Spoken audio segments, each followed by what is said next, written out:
started your Saturday well. I wanted to start, and I guess it's going to be a series on NASA and the moon landing hoax and things like that.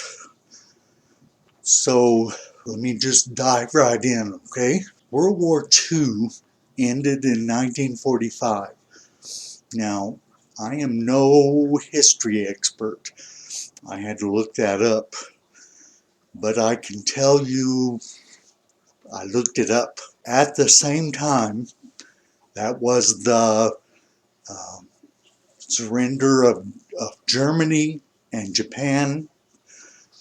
Uh, and Germany was known for having many scientists working on rockets uh, and rocket fuel, things like that. And Great Britain, France, and especially the Soviet Union were courting scientists, hoping to get some of those scientists to uh, come over to their country to work on their rocket programs. So the United States dealt with them and brought several hundred, I'm not sure exactly how many, but brought them over to the United States. Um, Initially, they were stationed in El Paso, Texas, at the Fort Bliss Army. They helped do testing for the V-2 rocket, which was being tested at the White Sands Missile Range in southern New Mexico.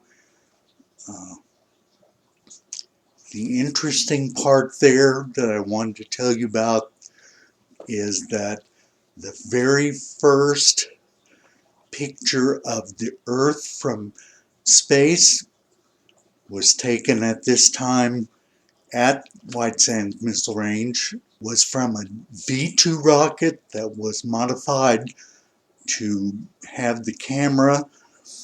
The camera was a modified 35 millimeter motion picture movie camera. Uh, it was modified to take single shots. The rocket was unmanned. Obviously, they didn't do manned flights until later. If you want to see that picture showing definite, absolute curvature, the sphericity of the Earth, um, you can look on my my YouTube site. I have that picture on several YouTube videos. I was very impressed. I was real shocked that 1946 and 1947 they had a picture of the Earth from space showing the curvature, the sphericity of the Earth. So check that out if you get a chance. In 1949, I believe, NASA was initiated. It was a government agency funded by the federal government. And yes, Werner von Braun, a Nazi from Germany, was involved with NASA at that time. I want to assure everybody that Werner von Braun was never the director of NASA. He was the site manager for Marshall Space Center, but certainly not the director of NASA. His expertise was in the V-2 rocket, and he helped to develop the Saturn V rocket, which was used to take astronauts into space and to the moon. I guess that went on for the next 10 years. 1959, 60, somewhere around in there, was when John F. Kennedy had his famous speech where he talked about us going to space, going to the moon. He said, we will land on the moon by the end of this decade. That was a mandate from the President of the United States. This was all during the Cold War, which followed um,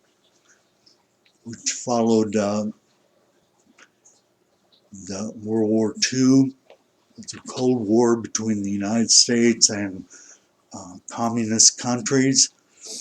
Um, and that carried on, I guess, and again, I'm not the history expert, but I think it was clear into the 80s with Ronald Reagan.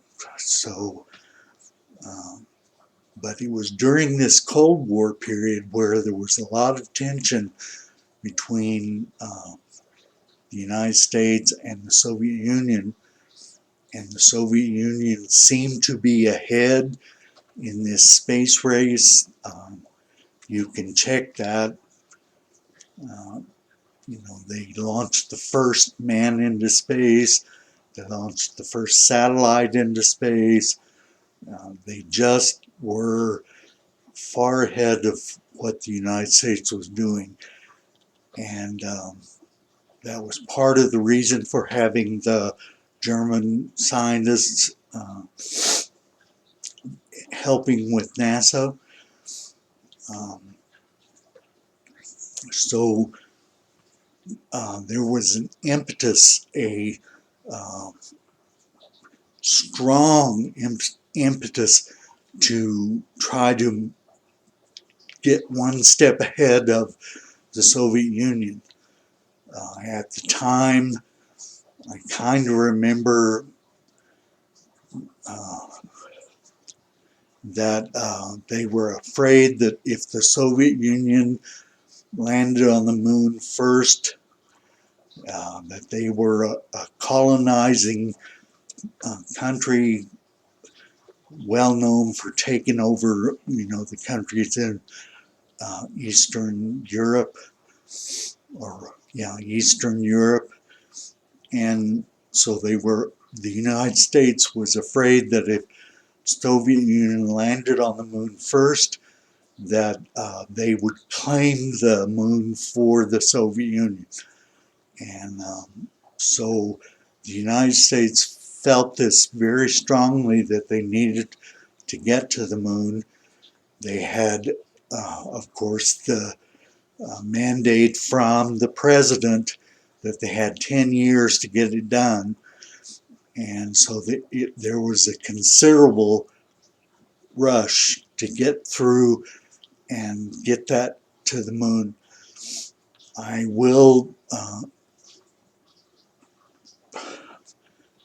can tell you for sure that NASA did very strong testing. The tests of the Van Allen belts and the viability of the spacecraft was all taken into consideration when they planned this manned flight to the moon. They did a lot of on-the-ground testing, testing in vacuum chambers, um, and so forth. Also, since I brought up vacuum chambers, I want to tell you that yes, the vacuum chamber that NASA has is a very large chamber. It's built to hold a very low vacuum. It does not blow up suits or whatever. Uh, you have to remember that the air pressure in a suit, in a EVA suit, is about 13 psi. Uh, and 13 psi is very small, even compared to zero. So you think about the tire pressure in your tires. It's, most people have 32 psi in their tires. We have a lot of pressure vessels that are used every day that are much higher pressure than that. Um, the EVA suits are flexible. Uh, you know, it's just the pressure is not going to blow up a suit. But I can guarantee you that. Um, and that was the reason for all the testing also, continuous testing. So they continued landing on the moon until 1972. That was the last landing. Uh, and the reason for that was not that they lost technology or whatever. The reason for that was, again, Congress mandated that we had found out everything we needed to know about the moon. There was no reason to spend money on landing it on the moon again. So Congress put an end to uh, the lunar landing. At that time, when there was no need for lunar landing, uh, a lot of the technology was uh, disbanded. Engineers that specialized in working on those systems were either laid off or they retired or went on to something else. So there were engineers that left. There were high bays, uh, uh, buildings that were repurposed to something else. There were uh, equipment and such that were shelved or stored uh, because there was no need to go back to the moon. Uh, at the same time, NASA's budget was cut from 4% of the federal budget, annual budget, to 0.4% of the federal budget.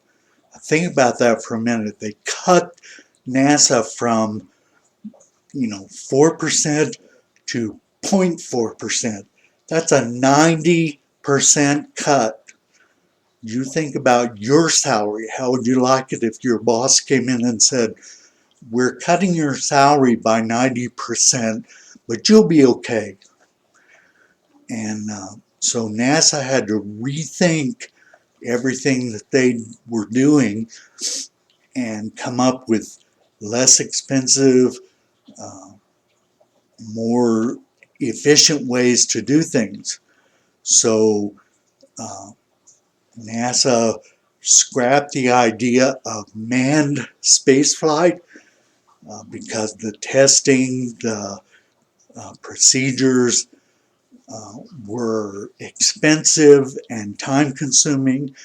And there was, at this time, this is in the mid 70s, at this time there were more restrictions put on flying humans into space. The safety. And so NASA repurposed themselves as a non-human space flight. And so you have seen since that time, since the 1970s, there have been satellites and, things sent out into space like Voyager, unmanned, because they felt that the uh, technology that they had for robotic and computerized systems was good enough that they didn't really need human involvement. So we flash forward a bit to the space shuttle, and I'll talk more about that in the next video. So, well, we'll talk to you guys later. Hope you have a great weekend, and we'll see you then.